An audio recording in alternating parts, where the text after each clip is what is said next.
नमस्कार मित्रांनो, केम छो मजामा?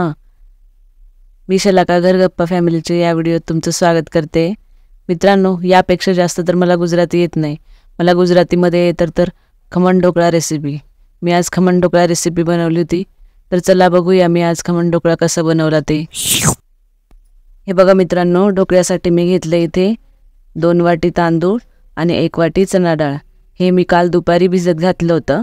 हे वेगवेगळे स्वच्छ धुवून मी ते भिजत घातलं।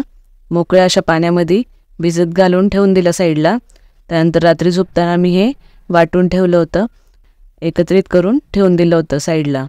आणि जेव्हा सकाळी उठून बघितलं तर मी हे मिश्रण छान असं फुलून आलं होतं। बघा किती छान असं हे फुललं आहे। तसंच हा ढोकळाही छान फुलतो, स्पॉन्ज होतो। त्यासाठी हे रात्रीच मी वाटून ठेवलं आहे। हे बघा मित्रांनो, या भाज्या आहेत। तुम्ही विचार करत असणार ह्या भाज्या तर ढोकळ्याला लागत नाही। तर मित्रांनो, या भाज्या मी छान अशा कट करून घेतल्या। या पुढे लागणार आहेत, मी तुम्हाला पुढे सांगते या भाज्या कशासाठी लागणार आहेत ते। हे बघा, हे खोबरं मी चटणीसाठी घेतलं आहे। याच्यात हिरवी मिरची, कोथिंबीर, लसूण हे खोबरे मिळून वाटून मी याची चटणी बनवणार आहे सोबत खाण्यासाठी। याच्यासोबतच तुम्हाला एक रेसिपीसुद्धा अजून मी सांगणार आहे। तर चला बघूया मी ढोकळा कसा बनवला ते। ढोकळ्यासाठी मी हे बॅटर घेतलं सगळं एकत्रित केलेलं। त्यात चवीनुसार मी मीठ टाकलं। त्यानंतर मी थोडी हळद टाकली त्यात आणि हे सर्व बॅटर मी व्यवस्थित एकजीव करून घेतलं। बॅटर एकाच साईडने हलवलं, दुसऱ्या साईडने जर बॅटर हलवलं तर आतला गॅस निघून जातो, हवा तसा ढोकळा फुलत नाही। हे करत असताना मी पाणी गरम करायसाठी ठेवलं होतं। ते बॅटर मी एका डब्यात घेऊन डब्याला तेल लावून ते बॅटर मी त्यात ओतलं आणि व्यवस्थित टॅप करून घेतलं। अर्ध्यापेक्षा कमीच मी त्यात ते बॅटर टाकलं, जेणेकरून ढोकळा व्यवस्थित फुलेल। ज्या पातेल्यात मी पाणी गरम करण्यासाठी ठेवलं होतं त्यामध्ये मी एक रिंग टाकलं आणि त्यावर हा असा बॅटरचा डबा मी ठेवला। तो डबा व्यवस्थित ठेवून मी वरतून झाकण लावलं आणि 15-20 मिनिटासाठी त्याला मंद आचेवर ठेवलं। त्यानंतर मी इकडे एका साईडला कढई तापत ठेवली। आता ही दुसरी रेसिपी जी की मी तुम्हाला सांगणार होती ते आपण करूया। हे बघा, कढईमध्ये मी 1 चमचा तेल घेतलं, त्यामध्ये हा बारीक चिरलेला कांदा मी टाकला। त्यानंतर ही शिमला मिरची बारीक चिरली होती ती मी टाकली। त्यानंतर हे बघा, फरसबी पण घेतली होती मी, तीही छान अशी बारीक कापली होती, ती मी टाकली आणि व्यवस्थित सर्व असं फ्राय करून घेतलं, हलवून घेतलं।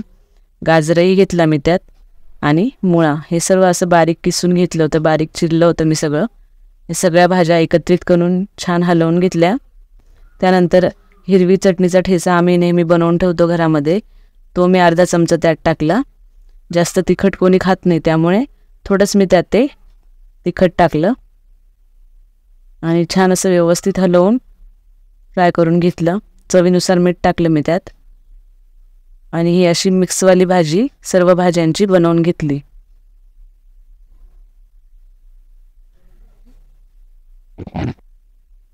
हे बघा मित्रांनो, मस्त असा सुगंध येतो या भाजीचा। मसाला भाजी छान झाली आहे ही। त्यानंतर इकडे बघितलं तर ढोकळा तयार झाला होता।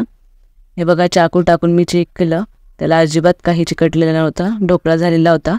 मग मी गॅस बंद करून तो साईडला ठेवला आणि हे जे उरलेलं बॅटर होतं ते मी घेतलं, त्याला छान व्यवस्थित असं हलवून घेतलं आणि त्यात अर्धा कप पाणी मिक्स केलं आणि चवीनुसार मीठ टाकलं।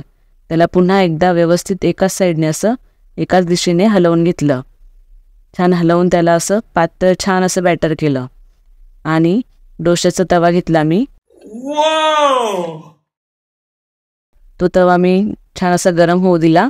त्यानंतर त्याला थोडंसं तेल लावून हे जे बॅटर बनवलं होतं मी पातळ असं डोश्याचं, ते मी त्यावर टाकलं आणि छान असा डोसा बनवून घेतला। हे बघा किती छान असा हा डोसा झाला। त्यानंतर ती जी मसाला भाजी मी बनवली होती मिक्स व्हेजची, सर्व त्यावर टाकली एका साईडने अशी। हे बघा, तुम्ही बघू शकता मित्रांनो किती छान असा हा डोसा झाला आहे।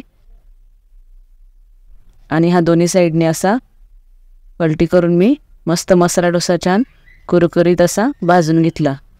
हे बघा मित्रांनो, असा हा मसाला डोसा झाला आहे, खूप मस्त आहे। तर तुम्ही हा हिरव्या चटणीसोबत, खोबऱ्याच्या चटणीसोबतही खाऊ शकता किंवा टोमॅटो सॉस वगैरे असंही सोबत तुम्ही खाऊ शकता। खूप छान असा हा मसाला डोसा झाला आहे। एका पात्रात मी तेल घेतलं, त्यात जिरे, मोहरी, कढीपत्ता तडतडून थोडीशी चिमूटभर साखर टाकून थोडं पाणी टाकलं आणि काश्मीरी पावडर टाकली. हे लालसर असं फोडणीचं पाणी मी ढोकळ्यावर टाकणार आहे. हे बघा किती छान असा हा ढोकळा आपला फुलून आला होता. आता हे मस्त थंड झालं आहे. आता आपण याची कटिंग करूया. हे बघा साईडने असं व्यवस्थित काढून घ्यायचं, जेणेकरून आपण जेव्हा ढोकळा कट करू ते व्यवस्थित पीस निघतील. हे साईडने कट केल्यानंतर मधून असं व्यवस्थित कट करून हे फोडणीचं पाणी मी त्यावर टाकलं आणि एक एक पीस असं वरती काढलं. हे बघा किती छान असा स्पंजी खमण ढोकळा झाला आहे हा. मित्रांनो, तुम्हीही असा ढोकळा करून बघा आणि कमेंट करून मला नक्की कळवा की ढोकळा कसा झाला आहे. हे बघा मित्रांनो, किती छान असं ही खमण ढोकळा रेसिपी झाली आहे आणि मसाला डोसा. मित्रांनो, मी तुम्हाला एक साऊथ इंडियन आणि एक गुजराती रेसिपी दाखवली. तुम्हाला कोणती रेसिपी किती आवडली हे मला कमेंट करून नक्की कळवा आणि अशीच रेसिपी तुम्ही घरी बनवून बघा आणि मला सांगा की रेसिपी कशी झाली ते. आणि व्हिडिओला नक्की लाईक करा, नातेवाईकांमध्ये मित्रमैत्रिणींमध्ये शेअर करा आणि चॅनलला सबस्क्राईब करायला विसरू नका.